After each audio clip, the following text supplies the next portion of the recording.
Assalamualaikum warahmatullahi wabarakatuh. Saya Dama Safa binti Abdul Manan bersama ahli penyelesaian yang lain iaitu Nur Fatin Nabila binti Kamarul Zaman dan Muizz Hakim bin Rahimi akan membentangkan problem based exercise bagi subjek security basic and IT professional.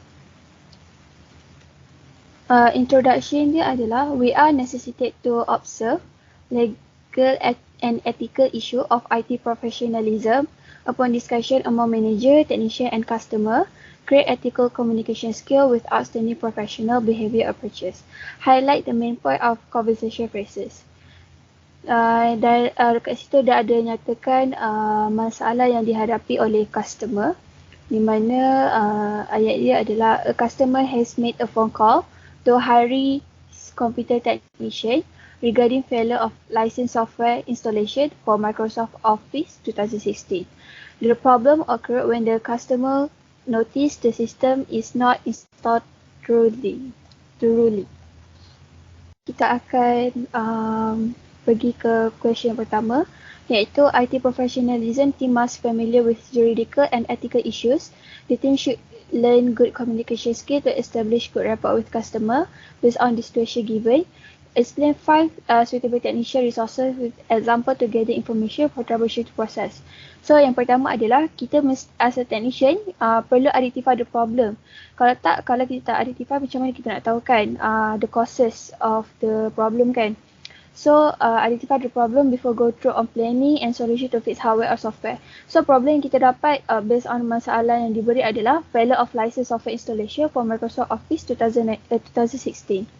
Yang kedua adalah analysis and planning, di mana technician perlu analyse what is wrong, apa masalah yang dilalui oleh customer. Kemudian kita analyse penyebab dia, kemungkinan problem tu boleh dijadikan sebab apa. So kita listkan common cause dia. So after kita listkan common cause dia, kita plan solution apa yang kita boleh buat untuk fix problem tersebut. So common causes yang saya buat adalah unsupported operating system. Dan solution adalah update operating system pada komputer ataupun laptop customer. Yang ketiga adalah solution implementation, di mana ia membantu customer untuk melaksanakan solusi sekiranya customer tu tidak mengetahui cara nak buat. Sebab ada a few customer dia tak reti nak buat and go through dia punya laptop. Sebab sometimes dia takut and kan. So as a technician kita membantu dorang dan mengajar dorang dengan menggunakan perkataan yang mudah difahami lah. Step yang keempat adalah verify full system functionality and implement any preventative measure.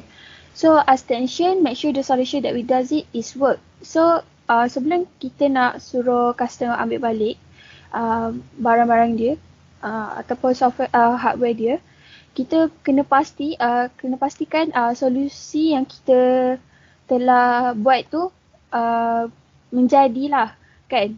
Sebab customer ni kalau jadi balik, of course ada marahan. So kita kena make sure benda ni takkan berulang lagi.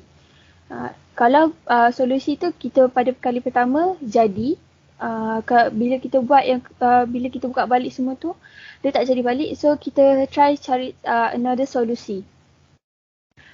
Step yang terakhir adalah documentation. So documentation ni penting sebenarnya sebab takutlah macam customer yang lain kan yang akan datang melalui masalah yang sama, kita tak perlu nak cari dari A to Z. Means kita tak perlu nak research dengan lebih mendalam sebab kita dah tahu customer lama dia dah mengalami situasi macam ni. So dia just documentation tu ada dia punya common causes dan solusi, ada punya outcome dia. So kat sini kerja technician dah mudah. Dia just rujuk balik je dokumen yang dia buat tu. So what is his document is finding, action and outcomes. Soalan yang kedua adalah suggest two solution to deal with customer behavior as to following. For talkative customer, remain focused on what technician want to do. Maksudnya,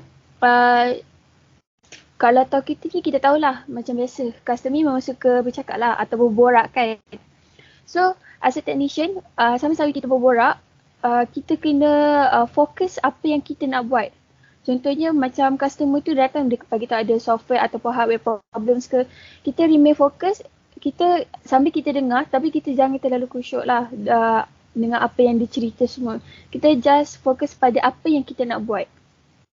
Lepas tu ask question close-ended question which means soalan tu jawapan dia ada dua sahaja, yes or no.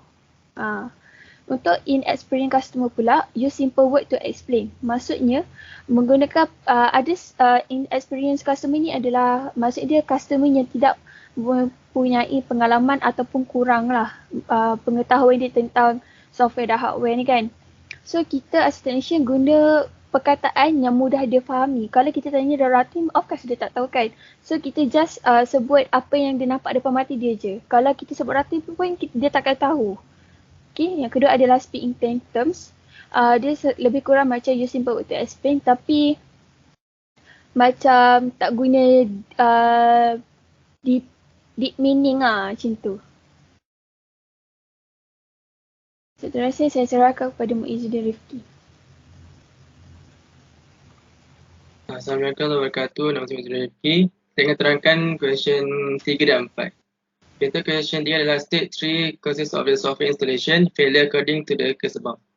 Yang pertama adalah poor communication among customers, technicians and users. Yang kedua, not in accordance with the given procedure.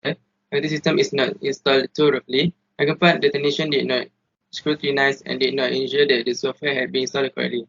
Maksudnya adalah ketiga-tiga orang yang customer, technician, user ni perlu mengambil berat tentang apa yang telah berlaku semasa, sebelum, semasa dan selepas. Maksudnya macam technician dia kena sentiasa mengambil maklumat daripada customer yang ada masalah tersebut. Antaranya macam apa yang customer tu punya sistem tu apa, sistem dia dan banyak lagi. And then penyebab ni juga adalah technician tidak mengikut prosedur yang telah ditetapkan oleh company mereka. Jadi sebab itulah mereka ada masalah ini kerana mereka tidak cek dengan betul dan tidak meneliti masalah itu dengan betul. And then the technician did not saya tidak teliti lah. So yang software tu dah install dengan betul. So dengan itulah masalah ini berlaku. Dan dengan adanya masalah ini boleh menyebabkan juga banyak lagi masalah akan timbul selepas itu. Okay, untuk question 4 juga. As a novice technician, you are required to assemble several important technician resources as fruitful guidance for disaster control in the computer hardware and software. This regard, economic station is government to accomplish employee best practice in order to overcome physical or mental pressure.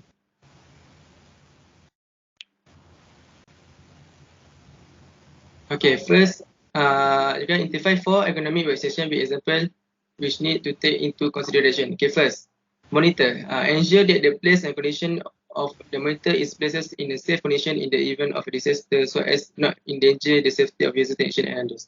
Maksudnya adalah pastikan monitor yang awak tetapkan untuk awak punya table tu, desk awak tu adalah di tempat yang selamat dan di tempat yang mudah untuk awak gunakan monitor tersebut. Kedua adalah wires and cable. Ensure that cable and wires are installed the places away from electrical sources or ensure that each of the cable and wires are in condition and supported by insulation. Maksudnya jika adalah wires and cable ni perlulah sentiasa disenggara dengan baik. So jika kita tahu kan wire ni, cable ni connect dengan elektrik dan kepada kita punya monitor ke PC ke. Sebab itulah pastikan kabel semua tu ditebat dengan macam getah menggunakan tebat dan apa yang mereka gunakan tu tidak bocor ataupun dalam keadaan baik. Yang ketiga adalah document holder and data. Ensure document are in a good condition as they have been updated and also file in the software have been stored properly whether using the internet or external storage. The file has also been updated to the latest so that in the event of data loss we have a backup data. Maksudnya kalau kita ada document holder, maksudnya macam bukan dalam komputer, pastikan kita letak di tempat yang senang kita dapat ataupun jauh daripada berlakunya apa-apa yang boleh menyebabkan maklumat tersebut rosak ataupun hilang. Dan jika data pula, pastikan sentiasa ada data backup supaya jika sesuatu yang berlaku pada kita punya sistem ataupun komputer, data tersebut ada backup. So kita boleh guna data backup tu untuk kita guna jika hilang sesuatu data tu. Yang terakhir sekali adalah technician tools. Every technician needs to make sure they are prepared with all their possibilities. Therefore, technicians need to make sure they have enough tools, such as if for hardware there needs to be screwdrivers, spanner, pliers, and more. If the software needs a pen drive, external hard disk, eraser, and other. Most importantly, there need to be a procedure manual. Okay, maksudnya setiap technician kena perlulah menyediakan alatan mereka tersendiri supaya jika berlaku apa-apa, jika emergency, mereka boleh gunakan alatan mereka tanpa mereka tercari untuk tercari hingga menggunakan masa yang begitu banyak untuk selesaikan masalah tersebut. Maksudnya macam jika berlakunya disaster atau apa, mereka dapat membantu diri mereka atau orang lain untuk selesaikan masalah tersebut. And then yang paling penting adalah pastikan mengikut prosedur yang telah ditetapkan supaya tidak berlaku contohnya kekecewaan ataupun memberikan keselamatan diri dan keselamatan orang lain. Kami akan bentangkan untuk question kelima. Prepare a conversation script and records using a digital material software. Less than 5 minutes for a case in point. According to a good communication skills and professional behavior among technician, customer 1, customer 2, and manager of Harry company. So first, roles of creator, technician, customer, and manager. Kedua, digital materials manufacture use audio, video effect, and transition or animation. Ketiga, practice good communication skill. Keempat, practice outstanding professional attitude. Kelima, conversation script. Hello, is this Harry's computer technician? Yes, can I help you? My computer that you installed, the software license does not work, and I found the problem is that the system is not installed properly. How can it be? Oh, I apologize for all the difficulties you have faced, and we will fix it as soon as possible. Hello, is this Harry computer technician? Yes, this is Harry technician. Can you wait for a bit because I got customer to deal? I have a lot of work to do, and when this problem occurs, all my efforts are interrupted. I sincerely apologize for any inconvenience. You want me to sue you for this incident and your company will suffer losses? I will talk with your manager. Yes, but before that, I really apologize for the problem you have faced, and we will make sure it does not happen again. I will transfer you at another line to make you get with our manager. Hi, I'm Fatin. First of all, I apologize for all the problem and what happened to you. You know what to do, right? Of course I am. I myself will take action on what has happened and I will solve the problem you are facing at an immediate rate. Thank you for calling us. Hello, can I help you? Can you renew our company license? Yeah, sure. You can fill the form to set your company address and other necessary information. I will. Thank you. Welcome. Anything, be free to ask. Okay, selanjutnya kami akan pergi ke task kedua. Saya kepada Fatin Nabila. Assalamualaikum, saya Fatin Nabila. Seterusnya saya sambung task 2 yang meminta kami menjawab soalan tersebut based pada figure 1 yang diberi. Untuk soalan yang pertama adalah berkaitan dengan rule yang perlu di-apply pada permulaan conversation sebagai technician. Yang pertama adalah no. Sebagai technician, kita mesti mengetahui nama pelanggan dengan memanggil nama mereka semasa dalam panggilan. Kedua, relate iaitu memasukkan atau kaitkan komunikasi ringkas seperti tanya khabar untuk wujudkan hubungan antara technician dan customer. Akhir sekali, understand. Dengan menentukan dan memahami tahap pengetahuan customer terhadap masalah yang dihadapi supaya dapat berkomunikasi dengan cara terbaik bersama customer. Seterusnya untuk soalan kedua pula ialah berkaitan dengan jenis customer pada figure 1 tadi.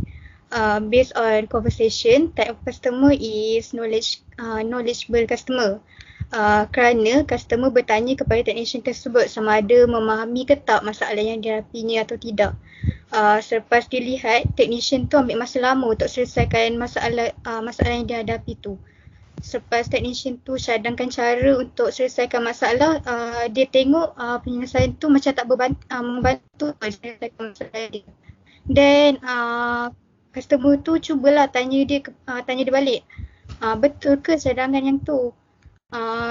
Dan dia dapati bahawa technician tu macam tak bagi penjelasan pun dekat dia berhubung dengan cadangan penyelesaian yang diberikan. Untuk soalan yang ketiga pula ialah do and don'ts yang perlu dilakukan bila berhadapan dengan knowledgeable customer tadi. Bagi do ialah sekiranya technician berada pada level 1, cara terbaik cuba untuk bagi laluan customer tadi untuk berhubung atau communicate dengan technician level 2. Seterusnya dengan bagi gambaran keseluruhan perkara yang technician tu faham kepada customer. Kiranya macam summarize lah apa yang didapat daripada masalah tu tadi. Bagi Don pula, dia tak technician ni tak boleh lah macam nak ikut step by step setiap tindakan yang customer tu buat sebab takut nanti macam customer tak selesa ke. Seterusnya dia tak minta pelanggan tu untuk cuba sebarang solution yang customer tu sendiri dah tahu solution yang dia provide tu tak membantu pun dalam solvekan masalah yang dihadapi oleh mereka. Okay, bagi soalan yang keempat pula ialah berkaitan dengan sumber yang boleh digunakan oleh technician sebagai rujukan untuk proses troubleshooting. So, ini adalah sumber-sumber yang boleh digunakan berserta dengan website address. Next slide.